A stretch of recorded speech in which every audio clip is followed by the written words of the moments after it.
आखिर क्यों अलास्का और ध्रुवीय क्षेत्रों में उगने वाली सब्जियां कई गुना विशाल हो जाती हैं? क्यों अलास्का में एक साधारण सी गोभी का आकार कुत्ते के बराबर और कद्दू का वजन एक छोटी कार जितना हो जाता है? क्या ये किसी रहस्यमयी ताकत का असर है या फिर इसके पीछे छिपा है विज्ञान का एक अनोखा खेल? इसका सबसे बड़ा वैज्ञानिक कारण है मिडनाइट सन, यानी आधी रात का सूरज।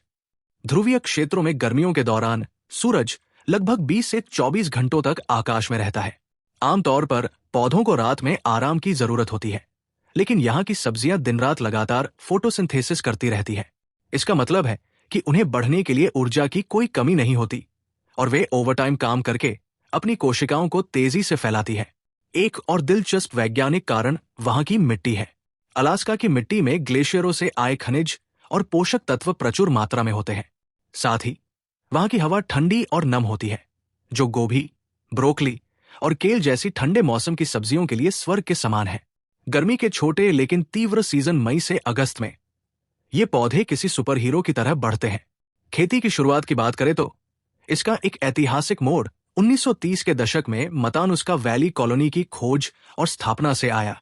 ग्रेट डिप्रेशन के दौरान अमेरिकी सरकार ने किसानों को अलास्का की इस घाटी में बसाया। तब उन्हें खेती करना एक बड़ी चुनौती लगा, लेकिन धीरे धीरे उन्होंने महसूस किया कि गर्मियों के छोटे लेकिन इंटेंस सीजन में फसलें बहुत तेजी से बढ़ती हैं। वहां के किसानों ने देखा कि जो बीज वे अमेरिका के अन्य हिस्सों से लाए थे, वे अलास्का में आकर दैत्य जैसा आकार लेने लगे।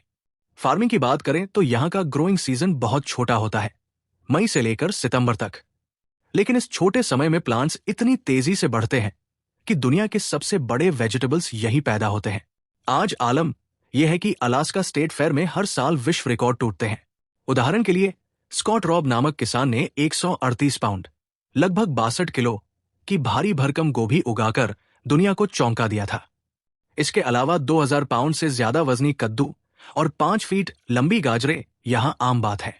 सीजन खत्म होने के बाद इन विशालकाय सब्जियों को वन्य जीव केंद्रों में दान कर दिया जाता है, जहां भालू और बाइसन जैसे जानवर इनका दावत की तरह आनंद लेते हैं।